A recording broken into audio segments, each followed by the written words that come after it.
I'm joined today with Robert Bass from the Georgia National Guard and Cody Callahan out at 11th ACR. We're going to focus on 30 to 60 day planning for a military HF competition. Robert here, he had a good talking point that he wanted to bring up. Thanks, Rob. And you're going to have to deal with your manning challenges. And some of those manning challenges is, can you bring guys on paid to come help you? And that's the biggest challenge, I think, for the National Guard is you're going to have to do all the work yourself, set up all the equipment yourself, and understand what you're doing. Some of the things you want to consider is your site location. You're not limited to just playing on posts. You can go across the state or anywhere you want to. Can you park there? Can you set up an antenna? You may be better off on top of a mountain or in a wilderness. You really have to read your rules. What kind of antennas are you allowed to use? What kind of power source are you allowed to use? That will really drive your CONOP in order to tell you your manning requirements. My question for you is, if you were to get some good manning, what are some key roles that you think you would have liked to have on your team to help compete? So I think if you can bring on some guys in the guard side of the house, one guy behind the computer for the live chat, and another guy to be a recorder and radio operator, then the supervisor would be adjusting the antenna and running the operation. If you manage it kind of like the Starfleet, position over multiple radios, all right, because it takes quite a bit of coordination to have some folks worrying about one particular frequency and some folks worrying about another one. Being able to multitask and having that director is super important. I know that one of our star players was someone not on the radio. It was someone that was managing the contacts that we had. So they knew a little bit more about propagation. They knew about openings, so they can say, hey, we can get this long distance shot at this time. So let's not waste the first 8 hours of this competition focusing on that long distance shot. I would say that was the most important thing for me. We'd like to say that these are called HF competitions. These are actually more training events, really, and it allows you to have the opportunity to have a distant end to kind of quantify your existence. Training definitely has to start 60 days out or earlier if you could. There's quite a few resources out there. There's some computer-based training that was developed by Harris. You can find those on Landwarnet. There's the HF on the air tech support, which is a Teams page. There's quite a bit of information on there. There is a military HF series that's on YouTube. Yeah, and don't forget, you got a K2 FTS, Flag and Torch Society. A bunch of us here that can help people out. This is a training event, but I would say this is your walk phase. This isn't your crawl phase. That 30 to 60 days out, that's your crawl phase. Start getting your people trained up. Ultimately, if you are in a unit that has not touched HF or doesn't put heavy emphasis on it in your phase plan, understanding the equipment is a burden that a lot of folks have to hurdle over, and getting into a few of the TMs and understanding ultimately the equipment is super important.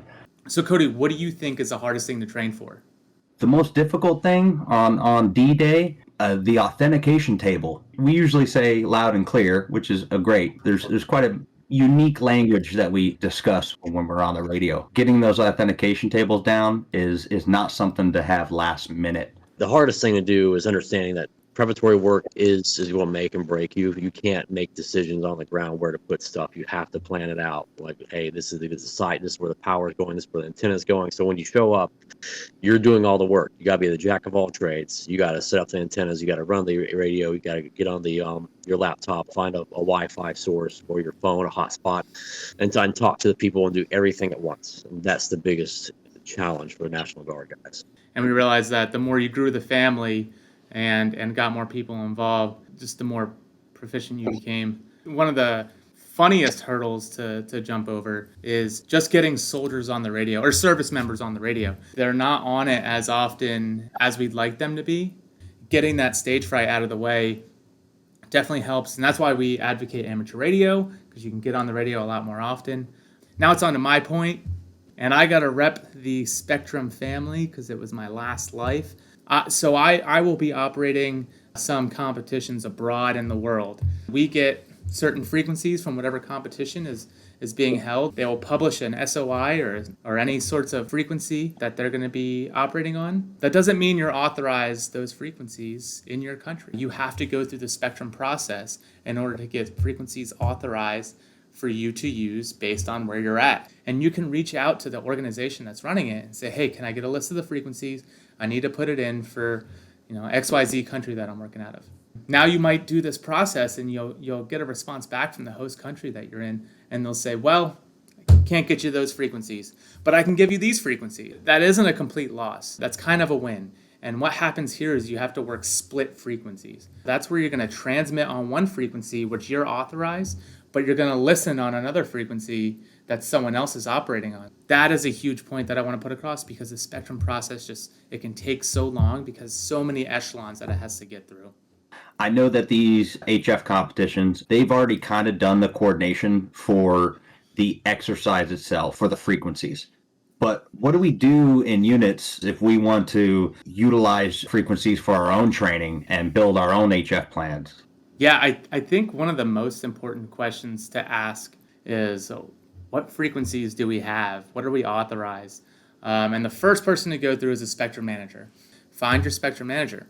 If you cannot find one at that lowest echelon, work your way up. And the great way that spectrum managers work is there's always someone above them, and you want to make sure you get it. Because if you request, hey, I want HF frequencies, I can give you HF frequencies. But if I give you the wrong frequencies for the target that you're trying to talk to, it's not going to make any sense at all. Is there a resource or someone you can talk to when the state hands you a frequency list or allocation that you like, hey, can we spread these frequencies out? Because the characteristics from 2 megahertz to 10 megahertz to 25 megahertz is a massive difference in characteristics. Some of my favorite ones when talking HF is VOACAP. It's the Voice of America coverage analysis program. But VOACAP, you can put in different parameters at different locations that you need to talk to. You have a bunch of different battalions or companies from your National Guard unit that deploy different places. We need to have frequencies that work on that, and here's my entire day chart. Let's work through the chart through the day, and we can kind of request frequencies in there. And it wasn't probably until our fourth competition that we kind of ironed a lot of this stuff out and learned our mistakes, that having any failure in these parts can result you in not competing at all. Ultimately, if you approach HF radio being humble and understanding that it does take a little bit more of science know-how, it is really not a difficult thing. Of course, the equipment itself, as sometimes programming and the tiny minutia things get frustrating, but HF is still just ultimately a simple RF concept that we can learn and maintain frequently. And that's where we need to be heading, and that's where I'd like to see everyone in the future on the air. So in the next video, we're going to talk about the under 30-day preparation up to probably execution week. We'll talk about how it gets a lot more technologically advanced. We're dealing with your programming software. We're dealing with antenna theory, wave propagation, and your equipment is going to be a big one. So hey, I thank everyone for joining us tonight, and whoever watches this in the future, I hope this better prepares you. Come join us for our next video here at Flag and Torch Society, and thank you.